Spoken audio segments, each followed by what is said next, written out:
Avant de débuter l'épisode, j'aimerais vous partager la superbe nouvelle qu'est la sortie de mon deuxième livre qui s'intitule Le petit livre des 50 phrases pour négocier votre prochaine augmentation. Alors pourquoi le petit livre? Parce que c'est un petit format et c'est un tout petit prix. Il ne coûte que 3,50 €.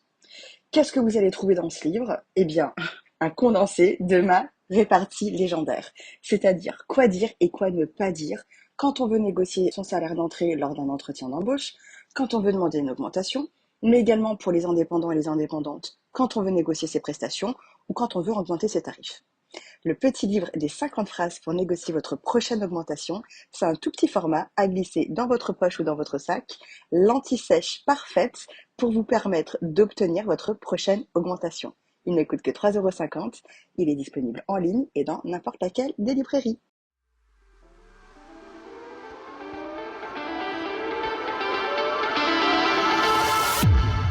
Bonjour et bienvenue dans Ma Juste Valeur, le podcast référent sur la négociation de rémunération qui vous apprend à négocier vos salaires, négocier vos tarifs, obtenir une augmentation et globalement la rémunération que vous méritez. Je suis Insa Felassini, experte et coach en négociation de rémunération, mais également juriste, autrice, conférencière, youtubeuse, féministe militante pour l'égalité salariale et créatrice de ce podcast. Tous les premiers lundis du mois, je vous livre des conseils pratiques, concrets et précis pour négocier et obtenir un salaire ou des tarifs à votre juste valeur. Je reçois également une fois par mois des invités de tout horizon avec lesquels j'explore la relation que les femmes entretiennent avec l'argent et dessine des solutions pour vous décomplexer sur le sujet et vous donner des ailes pour oser en gagner plus. Je suis convaincue que la liberté économique des femmes annonce et précède leur liberté politique. Et si vous écoutez ce podcast, c'est tout sauf un hasard. Alors, en avant toutes mesdames et bienvenue dans Ma Juste Valeur. Cet épisode a été rendu possible grâce au soutien d'Agipi. Agipi, c'est une association indépendante d'assurés qui propose des solutions qui répondent aux besoins de protection des particuliers et des professionnels. Protection de la famille, de l'activité professionnelle, protection du patrimoine, de la retraite, etc. Agipi, c'est aussi l'assureur qui partage nos valeurs et vos valeurs, puisqu'il accompagne les femmes dans l'entrepreneuriat, leur propose des garanties spécifiques, notamment en cas de cancer du sein, mais aussi et surtout en cas de violence conjugale et de violence intrafamiliale. Et franchement, rien que pour ça, je dis bravo. La liberté ne se trouve pas forcément dans plus d'argent, mais peut-être qu'au contraire, la liberté se trouve dans le moins de besoin d'argent possible. Aujourd'hui, j'ai le plaisir de recevoir la spécialiste du slowpreneuriat en France, Madame Laure Daudier. Laure est accompagnante business, conférencière et autrice du livre Exploite ta zone de confort, publié aux éditions Erol. Elle a lancé en 2021 son entreprise, Ma Slow Boîte, pour proposer une alternative au modèle de travail qui épuise les entrepreneurs et qui normalise leurs sacrifices. Très rapidement, elle observe que dans sa clientèle, elle n'a quasiment que des femmes, souvent tiraillées entre leur réalité et les injonctions à tout donner pour réussir, pour prouver qu'elles aussi peuvent faire aussi bien que les hommes. En travaillant avec Laure, elle découvre l'approche slow, c'est-à-dire une approche à l'opposé de la Golden Race, qui leur permet de concilier leurs besoins et leurs ambitions à leur manière et en s'émancipant des injonctions. En bientôt 5 ans, Laure a aidé près de 1000 femmes à développer des business qui s'appuient sur leur zone de confort au lieu de les épuiser. Laure, comme je viens de le dire, je suis absolument ravie que t'aies accepté de venir nous partager ta vision des choses au micro de Ma Juste Valeur. Et la première question que j'aimerais te poser, c'est celle-ci. Tu es spécialiste du slowpreneuriat en France, et je suis Mhm. sûre qu'en disant ça, et je suis sûre qu'en lisant le titre de l'épisode du podcast, j'ai plein d'auditeurs et d'auditrices qui ont dû se dire, attends, mais de quoi elle parle là? Kizako, slowpreneuriat, c'est quoi ce nouveau terme? C'est quoi ce nouveau truc de un peu high? Est-ce que tu peux nous expliquer ce que c'est concrètement le slowpreneuriat? Oui, je vais même tout de suite couper court aux idées qu'on pourrait se faire. Non, le slowpreneuriat, ce n'est pas faire des millions en bossant 2 heures par jour. Je le dis parce que le nombre de fois où je vois ce terme associé à ce mode de, tu vois, un peu lifestyle qu'on voit sur les réseaux sociaux, ça n'a rien à voir. Le slowpreneuriat, il faut le voir au même niveau que l'entrepreneuriat traditionnel ou start-up, c'est-à-dire que c'est à la base une philosophie d'entrepreneuriat autour duquel va se développer un écosystème, des méthodologies, un ADN, un sens des priorités. Et le sens des priorités dans le slowpreneuriat, c'est de faire des business à but humain et à moyen lucratif et non l'inverse. Donc beaucoup plus proche du vivant, beaucoup plus proche de ce qui est soutenable pour l'être humain. Et très souvent, même si ce n'est pas une obligation, mais très souvent, on va avoir des gens qui vont aller chercher à avoir un impact positif parmi les adeptes du slowpreneuriat. Ce qui n'est pas une condition absolue, mais c'est plus un constat. Ça me parle beaucoup ce que tu viens de partager en disant en faisant des business à impact humain et moyen Ouais. financier, c'est ça? C'est ça, en fait. Aujourd'hui, une entreprise, en France, on a l'habitude de dire que c'est une organisation à but lucratif. C'est-à-dire que l'objectif d'une entreprise, à la base, c'est de faire de l'argent. Et le moyen est l'humain, pardon, est une ressource. Donc, on est sur des business à but lucratif et à moyen humain. Et dans le slowpreneuriat, c'est l'inverse. Et surtout, la différence, par exemple, avec de l'entrepreneuriat social, parce que l'entrepreneuriat social, ça pourrait être une définition, c'est que dans le slowpreneuriat, le dirigeant est intégré dans cette notion-là. Là où, même dans le business à impact et l'entrepreneuriat social, il n'empêche qu'il y a une dimension très sacrificielle et même encore plus dans l'entrepreneuriat à impact du dirigeant, c'est-à-dire des personnes qui vont estimer que le bien-être des équipes est en effet un levier, que le but est humain et que l'argent n'est qu'un moyen parmi d'autres, mais on va retrouver des comportements qui vont être quand même chez les dirigeants très dans le sacrifice, dans le don de soi, parce qu'il faut bien, parce qu'il y a une urgence, etc. Et dans le slowpreneuriat, on part du principe que le dirigeant est un humain comme un autre et qu'il n'y a aucune raison que ça soit dans une dimension sacrificielle et qu'on peut tout à fait développer des business en prenant soin aussi et en priorisant la santé du dirigeant. Hyper intéressant. Laure, est-ce que tu peux nous dire comment toi tu es venue au slowpreneuriat et comment t'en es venue à en faire ta spécialité? Alors, j'y suis venue par instinct de survie, comme beaucoup de personnes, c'est-à-dire que même aujourd'hui, la plupart des personnes qui sont attirées par ce principe-là sont des gens qui ont à un moment donné qui se sont pris le mur ou pas loin. J'espère que ça changera. Je me suis lancée à mon compte en 2017 après avoir fait un burn-out dans le salariat. Je suis tombée enceinte en même temps. Et à peu près un an après, quand mon fils avait un an, j'étais toujours dans une recherche de performance sur tous les tableaux. Performance en tant que mère, performance en tant que freelance. Et j'ai vu revenir les signes de l'épuisement assez fortement. Et j'ai pris la décision très radicale de limiter mon stress professionnel le plus possible à la source. Mais à ce moment-là, si tu veux, j'étais assez convaincue que mon business allait vivoter, que ça ne pouvait pas marcher comme ça et que si jamais je réduisais mon temps de travail, que je faisais le moins d'efforts possible, en gros, bah, nécessairement et inévitablement, bah, mon business allait vivoter, mais c'était pas grave. Je me disais, ma priorité, c'est ma santé. Sauf que le constat était inverse, c'est-à-dire que plus j'ai identifié les sources de stress et cherché à les modifier, à les ajuster, à les rendre plus confortables, et plus mon business a décollé. Et ça, c'est pas pour ça que j'en ai fait ma spécialité. Ce qui fait que j'en ai fait ma spécialité, c'est la colère que j'ai ressentie en faisant ce constat qu'en fait, j'avais passé toute ma vie professionnelle et même depuis l'école à croire qu'on ne pouvait jamais obtenir de résultats autrement qu'en faisant des efforts et qu'il était normal de donner beaucoup et que l'ambition était forcément associée à un dur labeur et que le stress, la difficulté étaient des signes qu'on allait dans la bonne voie. Et ça m'a mise très en colère de constater que c'était pas la seule voie, mais que personne n'en parlait.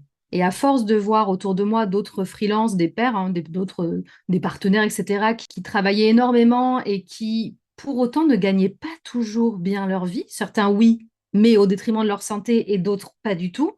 En post-Covid, tu vois, en fin 2020, l'automne 2020, je me suis dit, bon, j'ai commencé à avoir fait un peu le tour de ce que je faisais en gestion de projet, en communication, en freelance. J'avais envie d'autre chose et je me suis dit, bah, c'est peut-être le bon moment, là où tout le monde a un peu pris conscience qu'il n'y a pas que le travail dans la vie.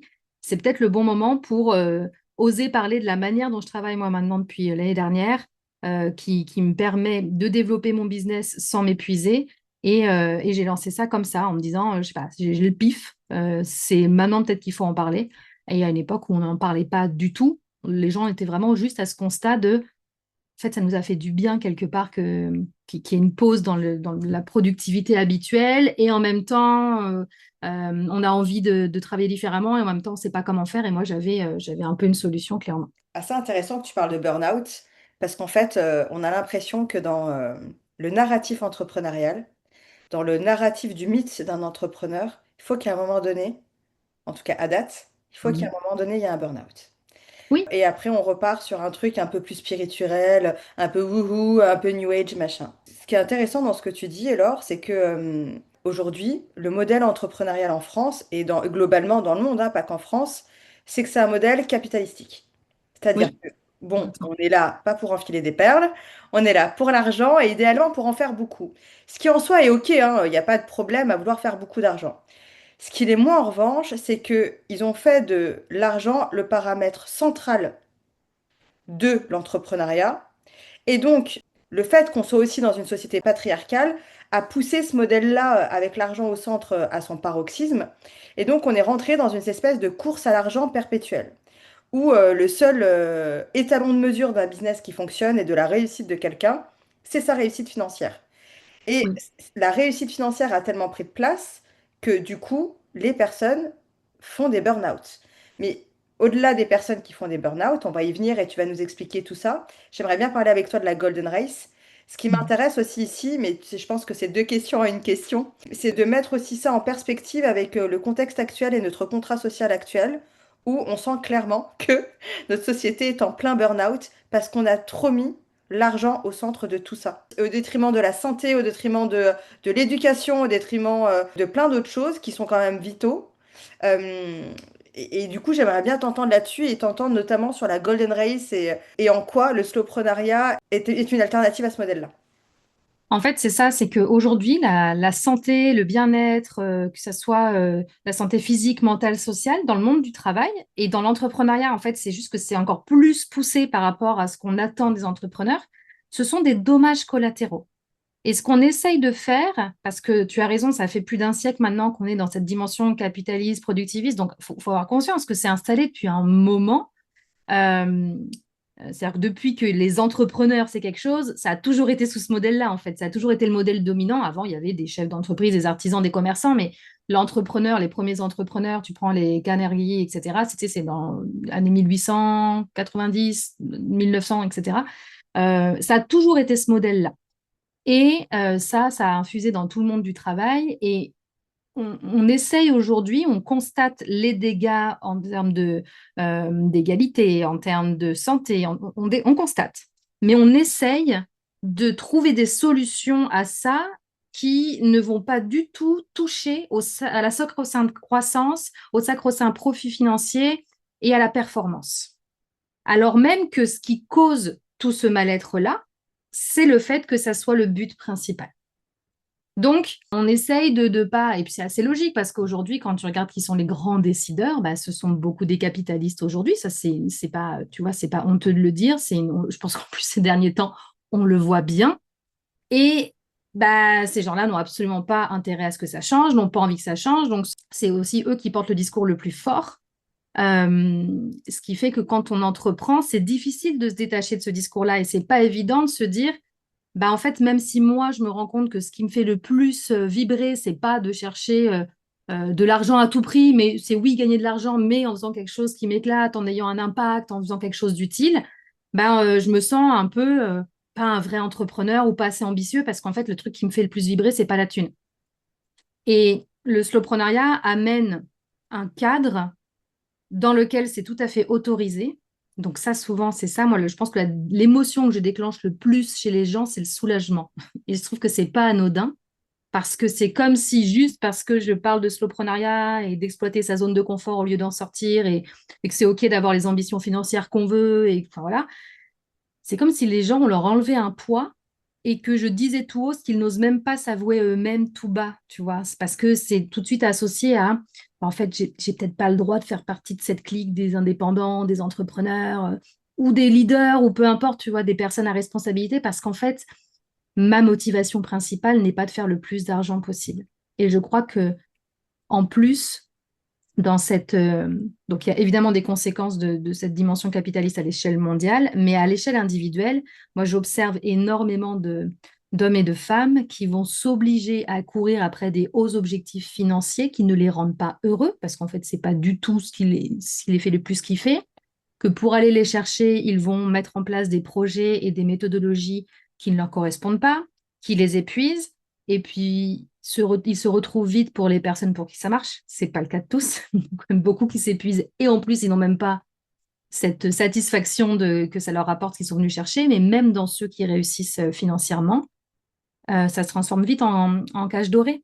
c'est-à-dire des personnes qui ont atteint leurs objectifs, se rendent compte que par contre, ça les épuise de les maintenir, mais n'arrivent pas à faire de retour en arrière, sauf arriver à l'épuisement. Et c'est pour ça, en fait, qu'il y en a autant qui ont malheureusement et tristement besoin de se prendre un mur pour que leur corps ne leur laisse pas le choix. Puis quelque part, ça donne une légitimité auprès des autres. Bon, ben là, je suis obligée de redescendre, je suis obligée de décroître, etc. parce que j'ai fait un burn-out, je suis tombée malade, etc. C'est ça que le slowprenariat change, c'est que ça amène, si tu veux, une communauté de personnes qui entreprennent différemment, qui l'assument et qui ne sont pas sur ces objectifs-là. Et l'argent est placé comme un moyen, mais comme un autre, comme les relations, comme la créativité. Donc, ça amène beaucoup d'apaisement et j'ai bon espoir que petit à petit, ça amène une solution à de plus en plus de gens et qu'on arrive à transformer aussi les exigences vis-à-vis des entrepreneurs. C'est ça le but aussi. Pour rebondir sur ce que tu dis, Laure, je trouve ça hyper intéressant aussi d'essayer de réfléchir à comment on en est arrivé là. Quand je lis ton livre et qu'aussi je le mets en perspective avec d'autres livres, notamment En finir avec la productivité de Oui. Laetitia Vito, qui est hyper intéressant, on s'aperçoit que ce délire de mettre l'humain au service d'un but économique a commencé à partir de la révolution industrielle. En Ouais. fait, on a commencé à vouloir avoir des modèles économiques qui crachent de la productivité et pour pouvoir faire encore de l'argent, toujours plus d'argent. Une fois qu'on a dit ça, il y a aussi l'autre conditionnement avec lequel on grandit, qui est de nous faire croire que, en plus d'être au service de son business, en plus de devoir se sacrifier pour son business si on est un bon entrepreneur, parce que c'est ça, finalement, le seul modèle économique avec lequel on grandit, en tout cas le seul modèle entrepreneurial avec lequel on grandit avec ce mindset-là et ce conditionnement-là que il faut travailler dur pour gagner de l'argent. Ouais. Donc de toute façon, à un moment donné, le business, le monde des affaires, ça devient un peu un monde de sportifs de haut niveau. Et on le voit, tu vois, je suis vraiment très curieuse de t'entendre là-dessus notamment. Où tout le monde essaie de pousser la productivité de son corps, de sa vie au maximum pour pouvoir générer plus de business et faire plus d'argent. Et donc, à force de pousser ce modèle-là au maximum, de le pousser, de faire en sorte que tout le monde se mette en ordre de bataille pour cracher un maximum de thunes, bah, on arrive au burn-out. Et les gens, une fois qu'ils ont eu un burn-out, la plupart d'entre eux, tu fais partie des rares qui se remettent en selle. La plupart sont absolument dégoûtés de l'entrepreneuriat, du salariat, du monde du travail et se reconvertissent dans des trucs qui sont diamétralement opposés, notamment des trucs plus spirituels, plus un peu New Age, etc. Oui, complètement. Moi, j'en ai pas mal hein, dans ma clientèle et je le comprends aussi. Je crois qu'il y a une recherche d'équilibre en allant chercher une vision de la vie et de l'argent qui est complètement à l'opposé, en effet. Il y en a aussi quand même beaucoup qui se lancent dans l'entrepreneuriat suite à des burn-out parce qu'ils y voient presque la seule possibilité de faire avec leur réalité. Et ce qui se passe et qui est assez dramatique, c'est que il y en a beaucoup qui se lancent avec cette idée-là en se disant bah, au moins je vais pouvoir faire ce que je veux. Et ils rentrent dans des parcours de création d'entreprise ou juste ils vont sur les réseaux sociaux pour commencer à taper comment développer son business, des choses comme ça. Et aujourd'hui, les contenus dominants sont des contenus qui ne te disent absolument pas que tu vas pouvoir adapter les choses à ta réalité. Même si c'est ce qu'on prend dans le slowpreneuriat, on est encore très minoritaire.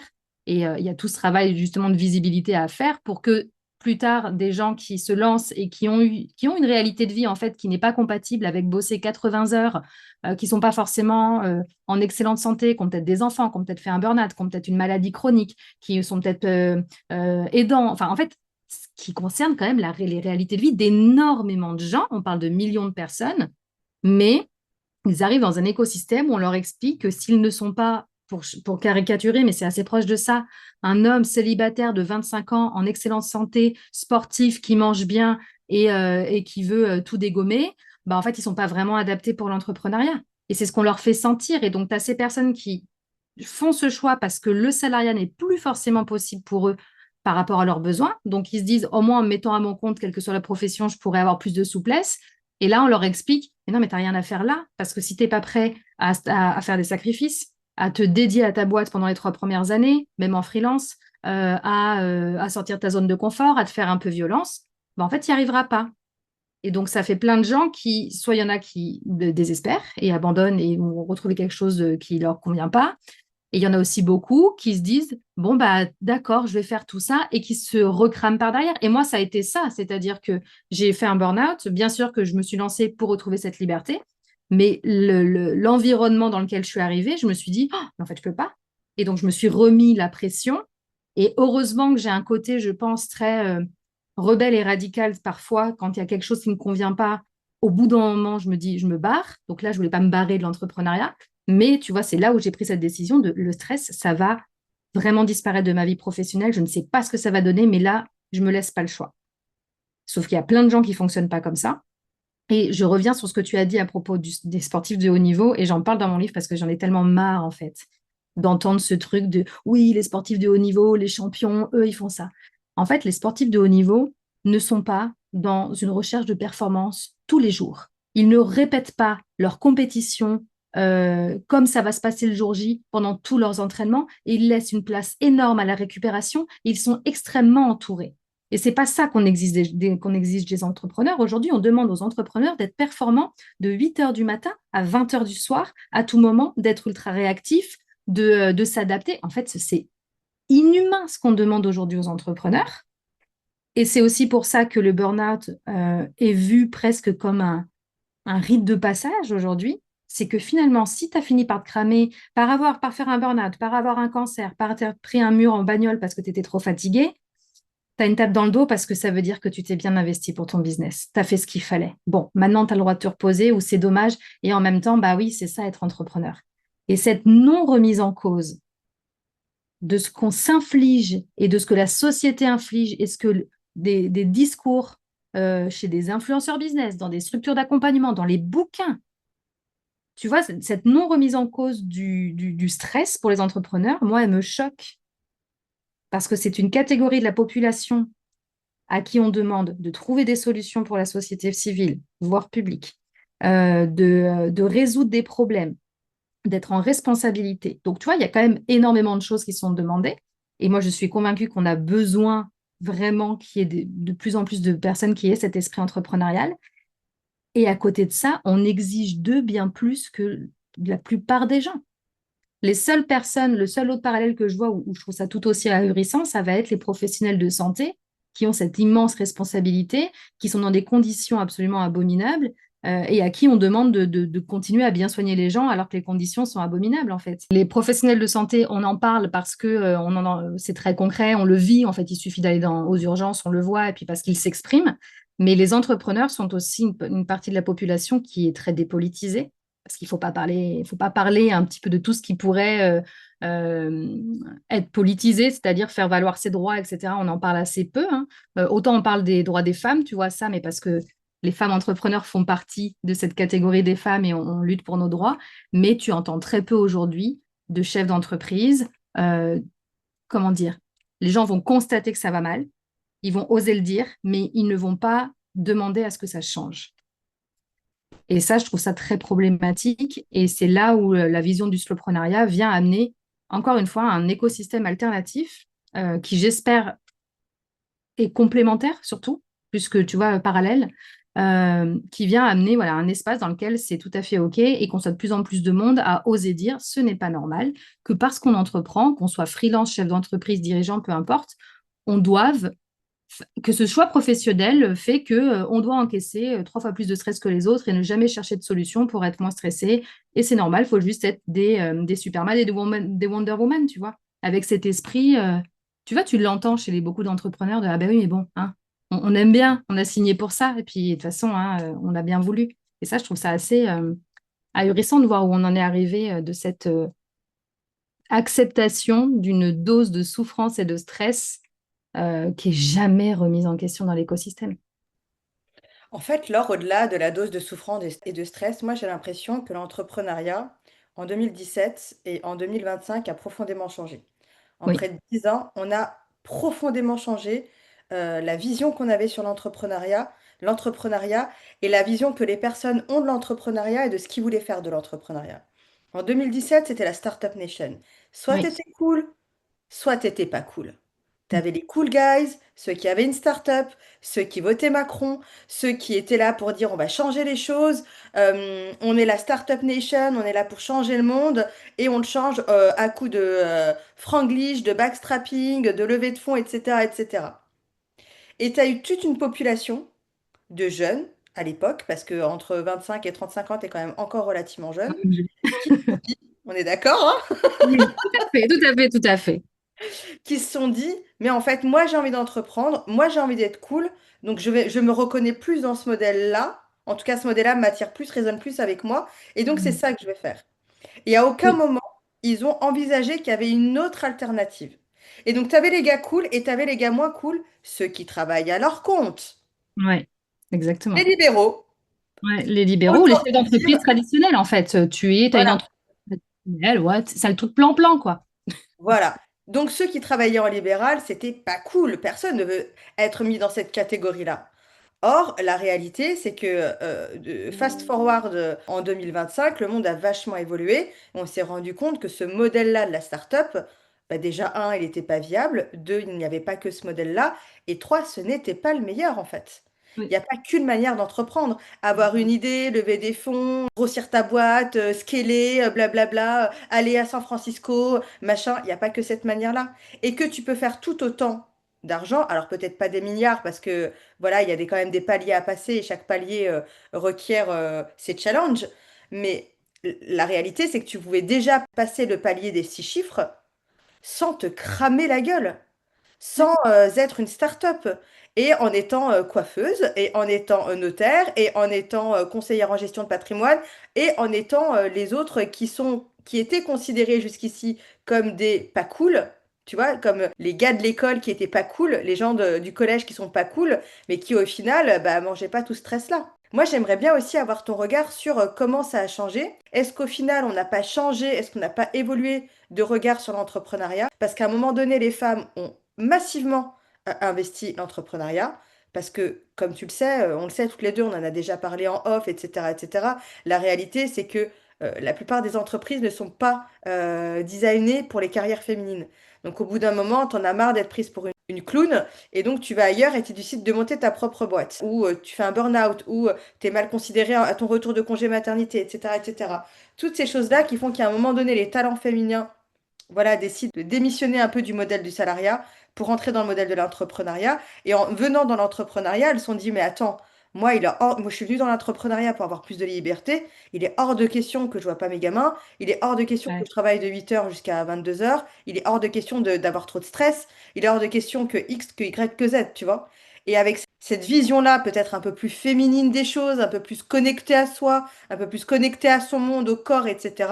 J'ai le sentiment que ça a permis de faire évoluer l'entrepreneuriat, mais peut-être que je suis complètement à côté de la plaque et que c'est pas Non, non, je là. pense qu'il y a un peu des deux. Alors moi, j'ai aussi une vision assez biaisée puisque je vois surtout les personnes qui ont choisi le slowpreneuriat dans les personnes que je côtoie de près parce que ce sont des clientes ou parce que ce sont des personnes avec qui j'échange et en tout cas dont je connais les rouages des business.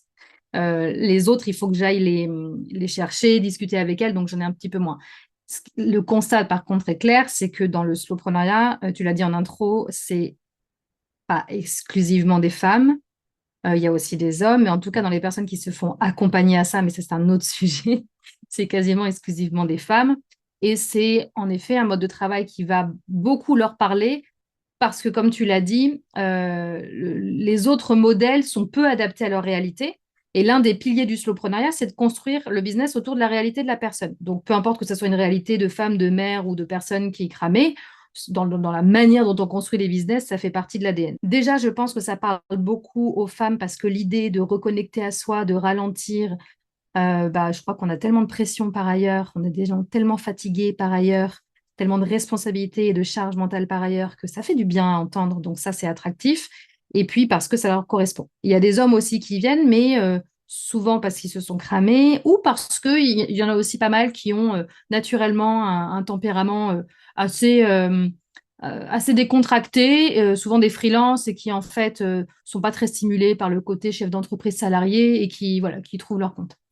Mais il y a quand même aussi beaucoup de femmes qui sont encore dans cette idée que pour avoir une place en tant que femme dans l'entrepreneuriat, il est nécessaire de bosser autant qu'un homme. Plus rarement des mères. Les femmes que je vois faire ça sont souvent des femmes qui n'ont pas d'enfants ou pas encore.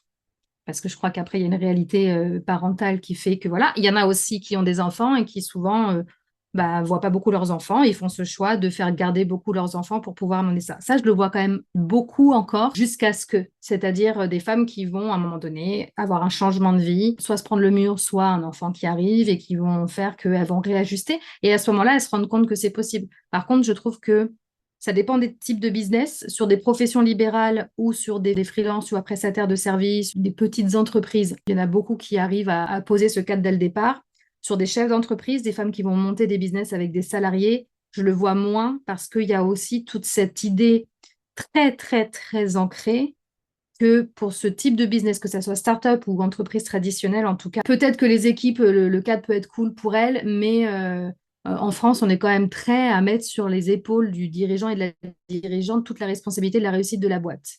Et donc, on a des dirigeants qui, dès le départ, ne s'autorisent absolument pas à avoir un cadre qui est respectueux de leurs besoins. Et il y a une acceptation de, bon, ben, pendant 3 ans, 2, 3 ans, je vais pas trop dormir, je vais être très stressée, etc. Ça, tu vois, chez les chefs d'entreprise, hommes comme femmes, je le vois encore beaucoup. Moins chez les professions libérales, en effet. Tu vois, moi avant, j'étais clairement dans ce modèle-là. Alors, c'était pas la Golden Race parce qu'on courait pas après l'argent, mais je courais après cette performance-là. Je Mm. voulais vraiment montrer que, enfin, je tirais énormément d'orgueil du fait d'avoir repris le boulot 4 jours après avoir couché, tu vois. Les copines elles me surnommaient J'imagine. Rachida Dati, mais je l'ai payé derrière parce qu'en fait, c'est pas parce que tu crois que ton corps continue à opérer comme ce fut le cas avant que ça l'est en pratique. Mais en tout cas, je sais que moi, par exemple, j'avais beaucoup d'orgueil, j'avais un peu de vanité à me dire, ouais, je suis là, je peux faire comme un mec, je peux ne pas dormir, je peux ne pas faire ci, je peux travailler autant, je peux me dédier autant, etc. Et la réalité, je pense qu'il y a certainement beaucoup de femmes et d'hommes qui ont juste envie de prouver que ils sont à la hauteur de l'enjeu. Je pense qu'il y a un peu de ça. Et puis, je pense qu'il y en a aussi plein qui pensent qu'il n'y a qu'une manière d'y arriver, c'est cette manière-là. Et donc, c'est un petit peu take it or leave it. Soit tu joues le jeu et ils jouent le jeu à fond, soit tu joues pas le jeu à fond. Laure, j'aimerais qu'on parle d'un autre sujet, qui est celui de certaines personnes qui te disent non, mais attends, le slowpreneuriat, c'est bien sympa, mais en fait, moi, j'ai envie de me faire 10 000 boules par mois. Donc, Mhm, pas en travaillant 2 jours par semaine que je vais me faire 10 000 boules par mois. J'aimerais vraiment qu'on aborde ce vrai sujet. Parce que c'est clair que le slowpreneuriat, c'est un modèle qui est centré sur l'humain, qui n'est pas mhm. centré sur l'impact économique. En revanche, moi, je suis convaincue, et aussi parce que je pense qu'il y a de plus en plus de femmes qui ont décidé de trouver des modèles économiques qui matchent avec leur besoin d'avoir plus de temps pour elles, tout simplement. Je suis convaincue que tu peux faire 6 chiffres en travaillant 3 jours par semaine. Est-ce que c'est une réalité ou est-ce que c'est que des chimères et des publicités Facebook pour nous faire acheter des formations? Non, c'est une réalité. Simplement, la condition pour ça, ça va dépendre du business model. Parce que si tu veux préserver ta santé et que tu as un business model qui te demande d'être tout le temps en présentiel face à tes clients et multiplier les clients et de passer le temps avec eux, à un moment donné, tu peux. Mais alors, sauf si tu vends des prestations très haut de gamme ou dans une niche ou pourquoi pas. Mais c'est aussi une question de business model. Ou sinon, sur des business models où tu vas pouvoir décorréler un petit peu ton temps de tes revenus.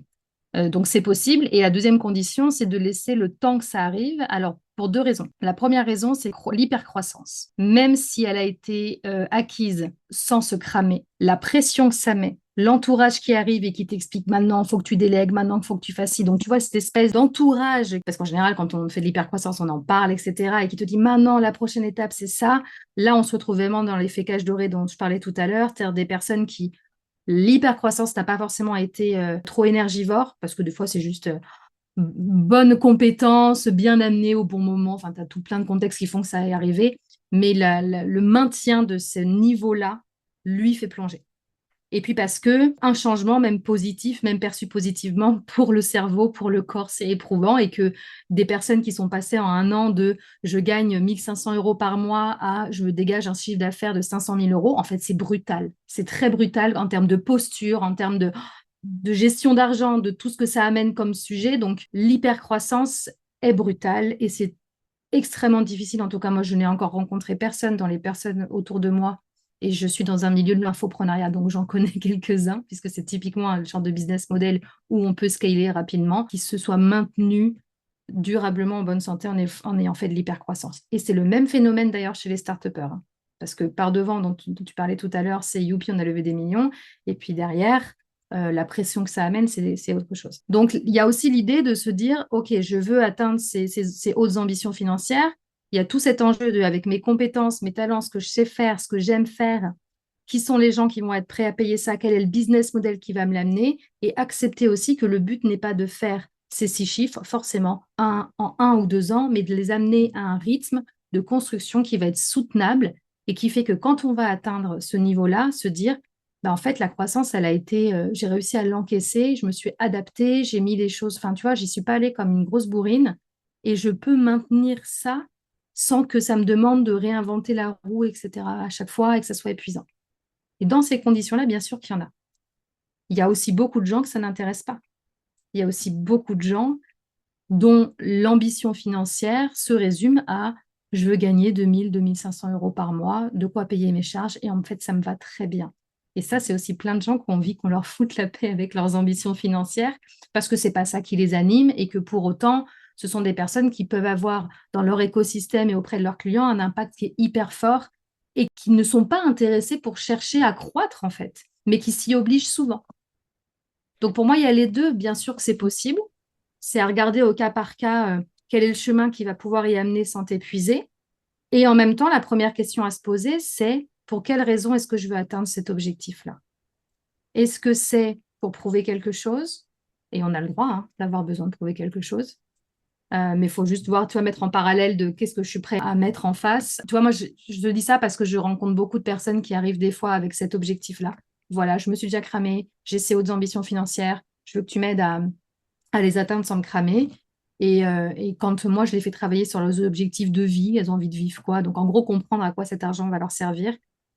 Mais dans 90% des cas, la conclusion, c'est eh, mais en fait, j'ai pas besoin de gagner autant. Qui se rendent compte qu'elles n'ont pas besoin de gagner autant et quand elles corrèlent ça à ce qu'elles ont envie de vivre au quotidien, quoi elles utiliseraient cet argent, quel impact elles ont envie d'avoir, en fait, elles se rendent compte qu'elles ont beaucoup plus cherché ces objectifs pour prouver quelque chose alors que c'est pas vraiment important pour elles, pour faire partie d'une certaine catégorie de la population. Parfois, c'est une question de loyauté parentale, et ça, je le vois beaucoup aussi. J'ai envie de prouver à mes parents que je suis capable d'eux, alors soit des personnes qui viennent de milieux assez aisés et qui ont envie de montrer qu'elles sont autant capables, et à l'inverse, des personnes qui viennent de milieux modestes et qui ont envie, tu vois, d'être la première dans la famille. Souvent des personnes qui ne viennent pas du tout de famille d'entrepreneurs et qui ont envie de prouver que c'était pas un choix instable, en fait. Mais il y a de tout. Et moi, souvent, c'est ça que je pose comme question. Quand il y a des personnes qui ont des grosses ambitions, c'est il n'y a pas de souci. Maintenant, quel est le temps que tu t'accordes pour le faire? Est-ce qu'on va trouver le business model qui rend ça possible? Et parfois, ça met un peu de temps aussi de trouver le bon business model. Et puis parce que si on veut que ça soit durable, c'est-à-dire que ce niveau de chiffre d'affaires et de revenus dure, ça se fait pas en claquant des doigts. Sinon, c'est que tu vas saisir des opportunités. Il y a un truc qui va marcher à un moment donné, ça arrive, mais c'est souvent sur des choses assez éphémères. Mais j'adore cette conversation, Laure, parce qu'on parle sincèrement et authentiquement des vraies choses. L'approche que tu partages avec le slowprenariat, ce qui m'a marqué et ce qui m'a attiré aussi, c'est que on reprend les choses dès le départ. On se pose la question en se disant, OK, l'argent, c'est le produit dérivé de ce que tu... Oui, C'est quoi ton besoin de sécurité? Il y a des gens, ils ont besoin d'avoir 10 000 balles sur leur compte pour se sentir en sécurité. Il y a des gens, complètement. ils s'en foutent, ils sont à découvert tous les mois, ça leur en touche une sans faire bouger l'autre, et ça les empêche pas de vivre, ils ne sentent pas complètement en insécurité financière, etc. Et donc, déjà, tu travailles sur ce niveau-là de c'est quoi l'argent pour toi, ça représente quoi, mais c'est ça que j'aime, tu vois, c'est qu'on remet les choses à leur juste place. Rappelons-nous, l'argent, c'est quoi? C'est pas juste, on veut pas juste faire les picsous et en avoir plein pour montrer qui c'est qui a plus gros compte en banque que l'autre. Ça, c'est un truc quand même très masculiniste, on est d'accord, hein? Oui, C'est un truc oui. vraiment patriarcal. J'ai envie de te prouver que j'ai le plus gros portefeuille, j'ai le plus gros compte en banque, etc. Ce truc de se mettre systématiquement en compétition pour te prouver que je suis mieux que toi, cette espèce d'hégémonie humaine, c'est quand même assez incroyable. Mais en fait, c'est ça, c'est que dans l'entrepreneuriat, tu as quand même, et je trouve que c'est tellement flagrant, tu vas dans une librairie, rayon, entreprise, c'est un concours de faire partie du top 1%, comment faire x10. Et en fait, au milieu, tu as le mien, tu vois, qui est là, genre, alors, c'est-à-dire que même, regarde, même un des livres sur la réduction du temps de travail des entrepreneurs le plus vendu, La semaine de 4 heures de Tim Ferriss, on est encore dans un extrême. C'est Ouais, pas réduire ton temps de travail, c'est ne bosse que 4 heures par semaine. Il y a toujours cette idée de d'être dans le voilà dans l'extrême et d'avoir de la valeur parce que tu as réussi à être meilleur que les autres. Et en fait, qu'est-ce que ça peut faire finalement? Est-ce que c'est si grave de ne pas faire partie du top 1%? Est-ce que l'énergie, les sacrifices, les efforts qu'on va fournir pour ça, probablement pour se rendre compte une fois qu'on y est arrivé que bon, bah, je m'emmerde un peu. Et maintenant, il va falloir que j'aille encore plus loin. En fait, moi, ce genre de discours, mais m'ennuie profondément parce que c'est du paraître, c'est de l'ego, c'est du concours de celui qui a la plus grosse. Et c'est en effet c'est un enfant du patriarcat qui veut pas se dire, hein. Mais c'est vraiment ça et ça entretient cette dimension-là. Et c'est là aussi où je te dis, je vois quand même encore beaucoup de femmes dans l'entrepreneuriat qui jouent aussi ce jeu-là parce que je crois que c'est une manière pour elles, et en plus je le comprends, mais vraiment de dire, bah, nous aussi on est capable. Sauf que moi j'en suis au stade à me dire, non mais en fait on n'a plus rien à prouver. C'est bon. Suffisamment de femmes qui ont prouvé qu'on était capable. Maintenant, est-ce qu'on peut passer à autre chose? Parce que cette manière de voir l'entrepreneuriat et le business, aujourd'hui, ce qu'on peut constater aussi, c'est que c'est un système qui est complètement défaillant humainement, écologiquement, socialement ouais, parlant. Ça ne marche carrément. pas. Ça ne marche pas. Ça marche pour effectivement 0,1% de la population qui en tire profit, mais pour l'immense majorité des gens, c'est un système défaillant. Donc peut-être que les femmes pourraient amener ce côté, puisque ce système est défaillant et ne marche pas, on a aussi le droit de se dire, on va entreprendre, c'est-à-dire ce qu'est entreprendre, identifier des problèmes, créer des solutions, les développer, avoir un impact, changer le monde. Mais l'argent n'est peut-être pas ni le but principal de ça, ni le seul moyen. Je pense que la coopération, les idées. Moi, tu sais, on dit souvent que l'argent donne le pouvoir. Oui, bien sûr, c'est une manière d'avoir du pouvoir. Et je sais que ça fait partie aussi de ce que tu défends. Oui, c'est un des moyens, mais je suis convaincue aussi que des idées fortes et bien amenées et bien défendues, et de la parole prise et de l'espace de parole pris, notamment par les femmes, c'est aussi un excellent moyen d'avoir du pouvoir. Donc, tu vois, c'est vraiment cette question d'ouvrir les horizons et de ne pas mettre systématiquement l'argent, la performance, la course comme la seule voie possible d'accomplir des choses. Et je crois que c'est ça que les femmes peuvent amener de différent.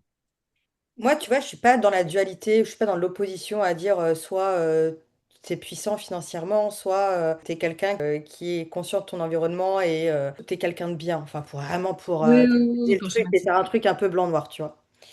En fait, moi, je suis convaincue que l'argent, c'est le produit dérivé de ce que tu apportes au monde, au Mm. final. C'est le produit dérivé de l'impact que tu as et de ce que tu apportes au monde. Et je suis convaincue que le problème de la majorité des personnes, c'est que déjà, un, elles sont nées et elles sont élevées dans une société patriarcale, qui leur fait croire qu'il n'y a qu'un seul modèle. Et donc, c'est un peu, ben, il n'y a qu'une seule voie, tu la prends ou tu la prends pas, mais voilà, tu vas pas tergiverser. L'autre sujet, à mon sens, c'est que on fait croire aux gens que l'argent va leur régler tous leurs problèmes. Oui, Et ça, c'est pour moi, c'est hyper problématique. Parce que être puissant financièrement, c'est d'abord être puissant humainement. Tu peux pas être puissant financièrement si t'es pas puissant humainement. Parce que pour atteindre un certain niveau de richesse sans crever, sans être dans une cage dorée, parce que ouais, t'as un business qui fait un CA de 7 chiffres, mais en fait, toi, tu te payes 2 000 € par mois, parce qu'en fait, t'as tellement de charges, t'as tellement d'employés, qu'en fait, ton niveau de vie, il a pas vraiment augmenté, t'as pas gagné en qualité de vie, t'as juste gagné en chiffre d'affaires.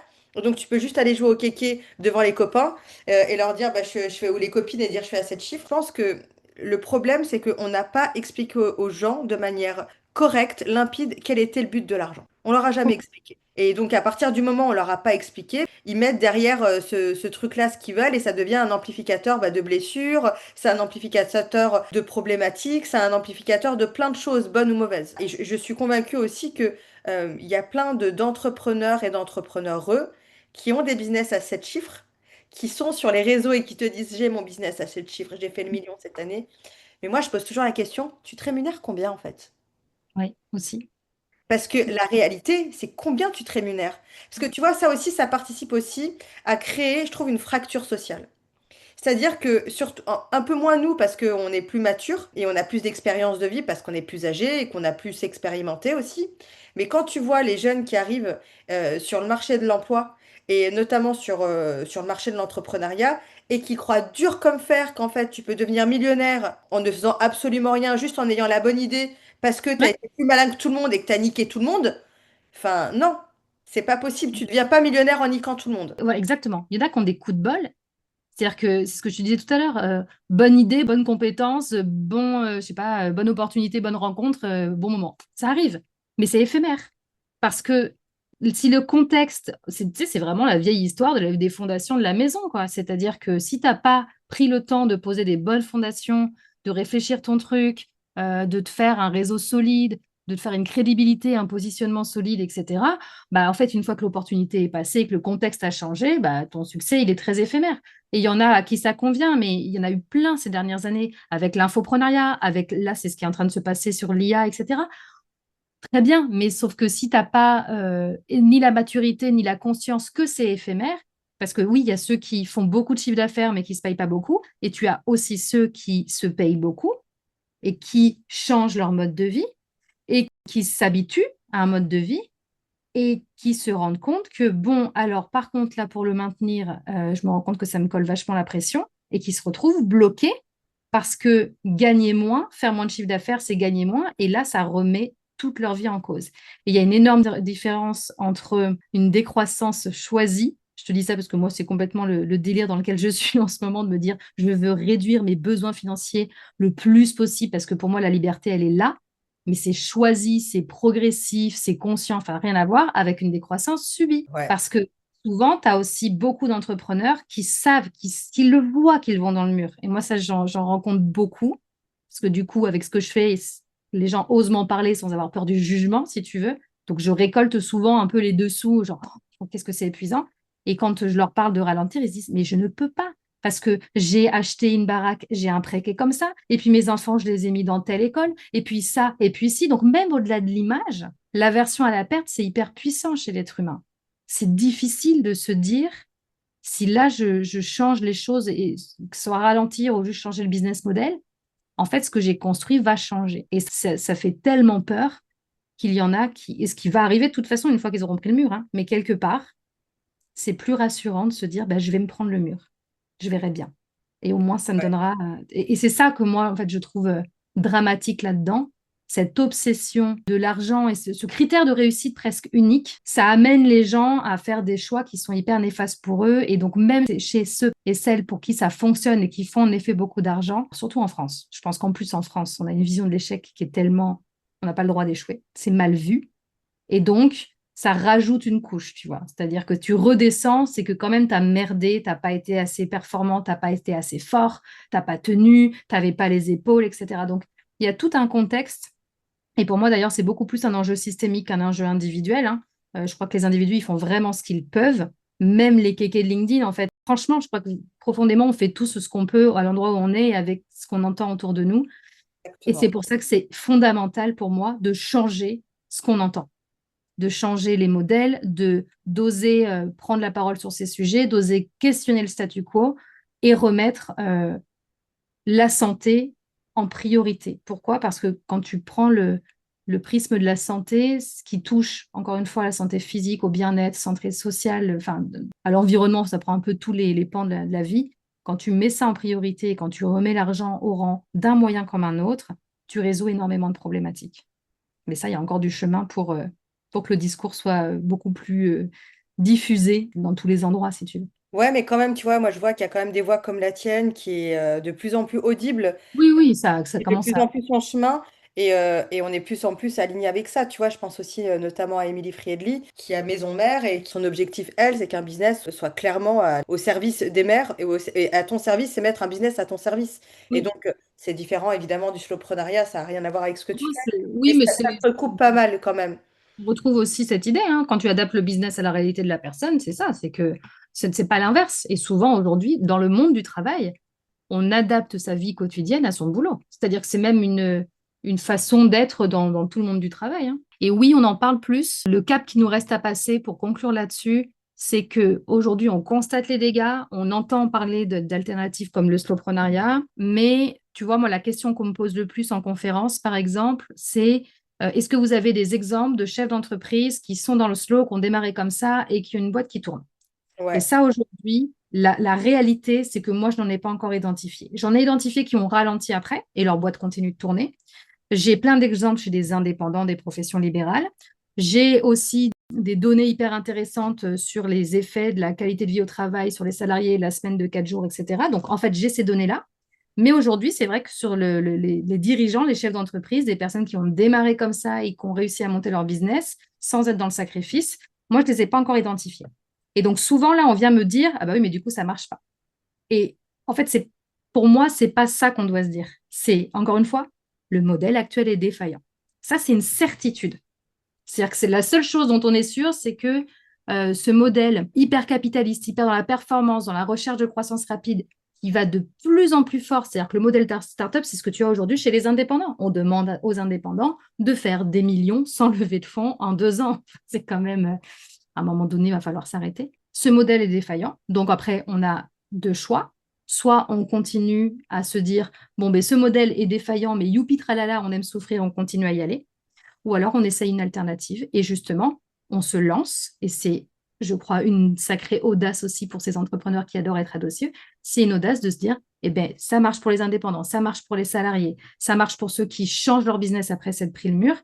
Eh bien, en fait, je vais me lancer et on va faire partie de ces pionniers qui vont prouver que c'est possible aussi pour les chefs d'entreprise. Et il n'y a aucune raison que ça ne marche pas. En tout cas, il y a plus de chances que ça soit un modèle viable que l'actuel, qui, encore une fois, ne marche pas. Donc, c'est ça qui nous reste comme cap à passer. C'est passer le cap de trouver les early adopters chez les dirigeants qui vont servir de modèle et qui vont dire, ben, je ne sais pas encore si ça va marcher, mais ce que je sais, c'est que la direction dans laquelle je vais, elle ne marchera pas. Donc, j'ose changer de direction et faire partie de cette nouvelle génération d'entrepreneurs qui vont montrer que comment est-ce qu'on peut développer une entreprise sans se cramer en tant que dirigeant dès le départ ou avant de s'être pris le mur. c'est intéressant ce que tu dis parce que on voit vraiment qu'il y a une séparation très nette entre dirigeants, chefs d'entreprise et indépendants à leur compte. Je prends l'exemple de Caroline Jurado. Récemment, elle a donné une interview dans le podcast de Nina Ramen, le divan des patronnes. Je recommande à tout le monde d'écouter cet épisode-là parce qu'il est hyper éclairant. Et je les salue toutes les deux au passage. Et en fait, c'est très intéressant parce que Caroline raconte que la première boîte qu'elle a lancée, c'était une boîte où elle a suivi le modèle startup. Et en fait, à la fin, elle n'en pouvait plus, elle était dégoûtée. Ça a vraiment été une expérience qu'elle ne voulait plus jamais reproduire. Et finalement, elle s'est mise à son compte. Et au moment où elle a eu un enfant, elle s'est rendue compte qu'il fallait que son business travaille pour elle parce que, en fait, étant enceinte, elle avait voilà, des nausées et voilà, des maux de femme enceinte qui faisait qu'elle pouvait pas être à son max comme elle l'était avant. Et du coup, elle a trouvé un modèle, elle a pivoté, elle a trouvé un modèle dans lequel elle était capable de générer un chiffre d'affaires de 750 000 euros par an, tout en travaillant 3 jours par semaine. Et je pense que ça, c'est des modèles. Alors encore une fois, Caroline, c'est une entrepreneuse depuis hyper longtemps. Elle a pas cessé de pivoter, etc. C'est pas quelque chose qu'elle a fait du jour au lendemain. C'est Oui, très important de le dire parce que je vois pulluler énormément de publicités en disant moi et mon mec, on travaille sur une moto depuis les Philippines et on travaille 30 minutes par semaine et on fait 8000 lions par an. Ça, mm. bon, je doute, tu vois, mais bon, après, pourquoi pas. Mais tout ça pour dire, bottom line, tout ça pour dire que je pense qu'il y a des modèles, encore une fois, de personnes qui viennent peut-être du monde des freelances, des indépendants et qui n'est pas encore arrivé au monde de l'entreprise, qui arrivent à avoir des business qui tournent, qui ont bien ficelé leur modèle économique, etc. Mais encore une fois, la question c'est est-ce qu'ils vont s'inscrire dans la pérennité? En fait, c'est ça. C'est par exemple, typiquement, le marché de la formation en ligne est un marché qui est en grand essor depuis le Covid notamment. Ça a commencé avant, mais le Covid a donné un coup d'accélérateur. C'est un marché qui est très immature encore et donc qui change très vite. Et moi, c'est sur ce marché-là que je suis depuis 2021. Et enfin, moi, il y a des changements de comportement d'achat, de stratégie. Ça change tout le temps. Donc, c'est ce qui explique aussi qu'il y a des personnes qui ont réussi parce qu'elles avaient, encore une fois, bonnes compétences, bon moment, bon sujet, plus le background derrière qui te donne peut-être l'assise, l'expérience, donc tout ça, qui ont fait qu'il y a des gens qui ont réussi, sans se cramer, à faire des gros chiffres d'affaires.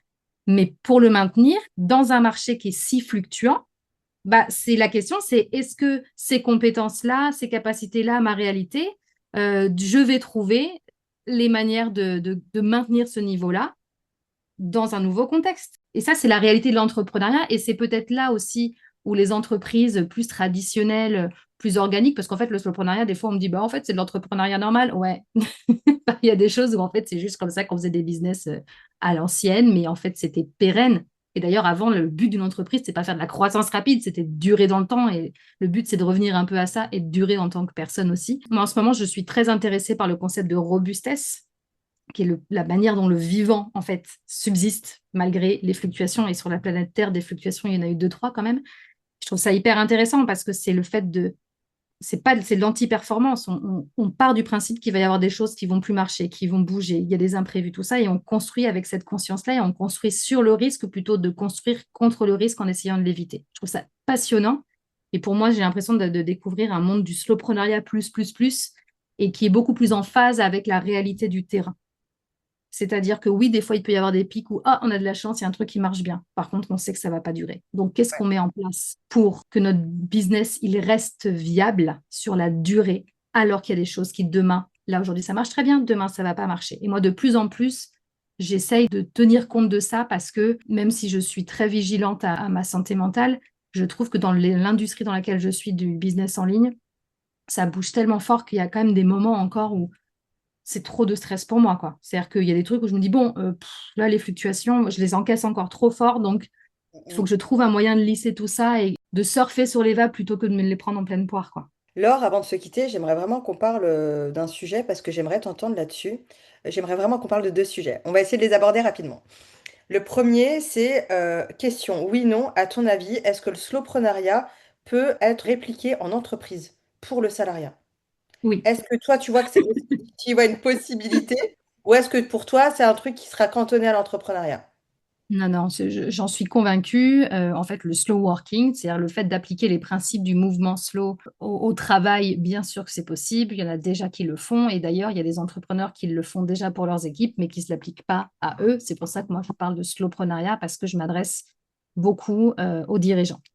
Mais ça arrive que j'intervienne en entreprise pour leurs équipes. C'est-à-dire que quand je suis face à des dirigeants ou des managers d'ailleurs qui adhèrent à l'idée, qui ont compris qu'en fait, plus ils vont mettre les conditions pour leurs équipes, pour que les gens se sentent bien, pour qu'ils ne soient pas surchargés, pour qu'ils aient du confort de travail, bah, plus ça va donner des bons résultats sur la durée. Et aujourd'hui, il y a aussi dans beaucoup d'entreprises des grosses problématiques de recrutement et d'engagement. Le slow vient répondre en partie à ces problématiques-là.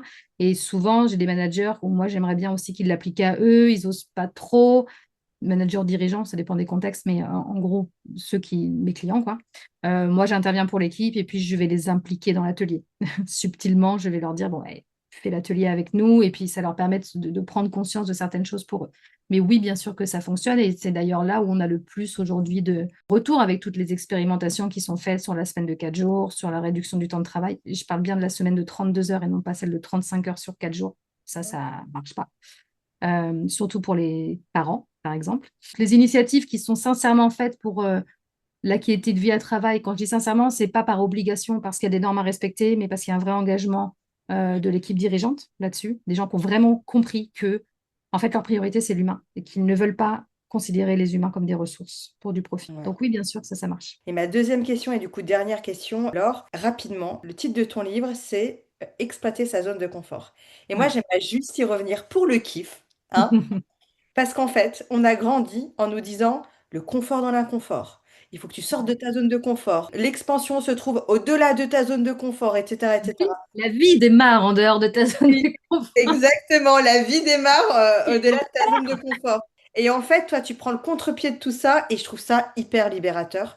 Et je voulais juste te remercier. Parce qu'en fait, tu dis juste que on peut rester dans une zone de confort, on peut l'exploiter, on peut l'améliorer, on peut l'optimiser et c'est génial. Et du coup, je trouve ça un peu libérateur parce que on a des injonctions systématiques qui sont parfois hyper épuisantes parce que tu essaies toujours parce qu'encore une fois, c'est l'humain qui est, c'est la performance, c'est la productivité, et du coup, c'est ton humanité qui doit correspondre à ces normes-là, et c'est pas fait pour correspondre à ces normes-là. Et du coup, avoir quelque chose qui libère comme ça en disant, tu peux rester dans ta zone de confort, c'est cool, c'est ok, Il y a déjà plein de choses à faire dedans. Il y a plein Et de en choses fait, à faire et tu peux l'exploiter. Mais bon, je vais arrêter de parler, je vais te laisser expliquer. mais oui, oui, moi, c'était, en fait, j'ai choisi cet angle-là pour parler de slowpreneuriat parce que c'est encore trop mal compris. Donc, quand j'ai eu l'opportunité de faire ce livre, ça a été une discussion avec l'éditeur de trouver l'angle et moi, exploiter sa zone de confort. C'était déjà une manière que j'avais de décrire, pardon, le slowpreneuriat et j'avais déjà creusé d'où venait l'expression. Voilà, donc j'avais toute la matière et finalement, le squelette de ce que j'amène, moi, en clientèle et en formation, c'est toujours une histoire de rechercher plus de confort. Et c'est une injonction qui est là aussi un enfant du productivisme et qui a beaucoup de succès dans le monde de l'entreprise parce que ça vient en fait de légitimer une pression qu'on se met en disant bah, sans ça, on ne peut pas avoir de résultats, ce qui est fondamentalement faux. Ça pousse l'idée qu'il y a un bon stress, ce qui est biologiquement faux. Enfin voilà, toutes ces idées reçues qui vont justifier qu'on se fasse du mal en fait pour avoir des résultats. L'expression sortir de sa zone de confort qui est omniprésente. Enfin moi je le vois encore toutes les semaines. Et puis en plus maintenant on me tague sur des publications où ça vient. Je le vois encore plus. Et c'est en plus une expression qu'on utilise à tort pour parler de simplement essayer quelque chose de nouveau. Donc, le fait qu'elle soit très galvaudée et qu'elle soit utilisée pour pas parler de ça vraiment, c'est-à-dire la définition d'origine, ça fait que, voilà, on l'entend tout le temps. Et moi, ce qu'on me dit beaucoup, c'est, j'ai beaucoup de gens qui me disent, ah oui, tu as raison, merci, ça fait du bien parce que moi, je préfère parler d'élargir sa zone de confort. Et moi, je dis non, non, non, mais arrêtons de repousser les bords. Regardons déjà ce qu'il y a dedans. Parce qu'en fait, dedans, il y a plein de choses. Et moi, c'est ça que j'ai envie de dire, c'est encore une fois, sortir de l'idée qu'il faut que ça soit systématiquement toujours plus grand, toujours plus fort. Parce que c'est l'insatisfaction permanente quand on est comme ça. Et c'est ce qu'on voit beaucoup dans les comportements avec l'argent. Une fois que tu as atteint un palier, bon, ben alors, maintenant, next. Et donc, j'avais cette envie de dire, bah, en fait, fais ce qu'il y a avec. Tu verras qu'il y a plein de choses. Et j'aimais bien aussi l'idée d'utiliser ce mot extrêmement capitaliste d'exploiter. Parce qu'au départ, il y a plein de gens qui me disent, ouais, mais exploiter, j'aime pas trop. Mais oui, mais évidemment, quand on parle d'être humain, c'est absolument ignoble. Mais il y a cette idée dans le mot exploiter très radicale et d'aller au fond des choses et d'en tirer le plus de profit maximum. Et j'aime bien ce pied de nez à dire, bah, en fait, quitte à exploiter quelque chose, bah, autant que ça soit quelque chose qui te fasse du bien. Et c'est la seule exploitation qui finalement est au service de ta santé, de ton bien-être et de ton bonheur. Donc, j'aime bien l'idée. Ouais, et je pense que c'est une très bonne idée. Merci beaucoup, Laure, pour cette conversation passionnante. Je pourrais encore échanger avec toi des heures, mais c'est la fin de cet épisode. En tout cas, je te remercie d'avoir, voilà, de rendre l'invisible visible et de montrer qu'il y a d'autres voies possibles, d'autres manières de faire de l'argent, plus écologiques pour notre corps, plus, voilà, alignées avec notre environnement et notre monde de manière générale. Merci beaucoup, Laure. C'était un plaisir et j'espère à bientôt. Avant de nous quitter, est-ce que tu peux nous dire où est-ce qu'on peut te retrouver, s'il te plaît? Alors, on peut me retrouver sur LinkedIn, Laure Daudier, où je vais beaucoup parler du slowpreneuriat avec beaucoup de conviction et du monde de l'entrepreneuriat. Donc, c'est là, en gros, où je botte des culs, pour synthétiser. Sur Instagram aussi, @masleboîte, où là, je m'adresse plus à une cible d'indépendants. Et j'ai une newsletter aussi où je partage mon quotidien et mes réflexions et pas mal de building public aussi sur cette newsletter qu'on peut trouver sur mon site masleboîte.com. Génial. Un grand merci, Laure.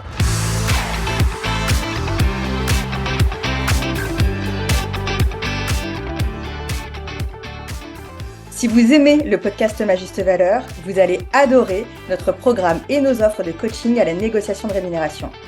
Grâce à la méthodologie unique et pratico-pratique de Ma Juste Valeur, vous allez apprendre enfin à vraiment gagner votre vie. Vous allez notamment apprendre comment découvrir votre juste salaire ou vos justes tarifs sur le marché du travail, à construire une stratégie de négociation alignée avec vos priorités de vie et vos objectifs de carrière. Et enfin, à formuler les bons arguments face à votre hiérarchie ou vos clients pour obtenir la rémunération que vous méritez. Si vous écoutez Ma Juste Valeur, c'est parce que vous êtes convaincu que votre travail mérite d'être reconnu financièrement. Alors laissez-moi vous aider à réaliser vos objectifs et rejoignez-moi dès aujourd'hui sur www.majustevaleur.com. Enfin, si cet épisode vous a plu, vous pouvez le partager à vos proches, vous abonner, le noter 5 étoiles et mettre un commentaire sympa sur la plateforme de streaming que vous préférez. N'oubliez pas, sharing is caring. Alors si vous pensez que ce podcast ou mon travail peut aider quelqu'un, s'il vous plaît, n'hésitez surtout pas à le partager.